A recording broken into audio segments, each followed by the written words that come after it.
ಪೂಜ್ಯ ಜಯಮೃತ್ಯುಂಜಯ ಸ್ವಾಮೀಜಿಗಳನ್ನ ಭೇಟಿ ಮಾಡಿ ಏನು ಕಳೆದ ಕೆಲವು ವರ್ಷಗಳಿಂದ ನಿರಂತರವಾಗಿ ಪಂಚಮಸಾಲಿ ಸಮಾಜದ ಒಂದು ಮೀಸಲಾತಿ ಬಗ್ಗೆ ಒಂದು ಧ್ವನಿಯನ್ನ ಎತ್ತಿದ್ದಾರೆ.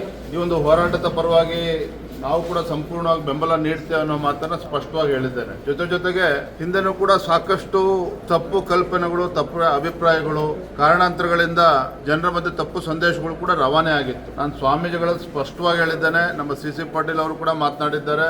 ಇವತ್ತೇನಾದರೂ ಪಂಚಮಸಾಲಿ ಮೀಸಲಾತಿ ಬಗ್ಗೆ ಹೋರಾಟ ಆಗ್ತಾ ಇದೆ, 2A ತೆಗೆದುಕೊಂಡು ಬರಬೇಕು ಅಂತ ಹೋರಾಟ ಏನಾಗ್ತಾ ಇದೆ, ಅದು ಆಗೋದಕ್ಕೆ ಕಾರಣ ಏನಪ್ಪಾ ಅಂತ ಹೇಳಿದ್ರೆ, ಹಿಂದೆ ಸನ್ಮಾನ್ಯ BS ಯಡಿಯೂರಪ್ಪನವರು ರಾಜ್ಯದ ಮುಖ್ಯಮಂತ್ರಿಗಳಿದ್ದಾಗ ಏನು 3B ಕೊಟ್ಟಿದ್ರು ಪಂಚಮಸಾಲಿ ಸಮಾಜಕ್ಕೆ.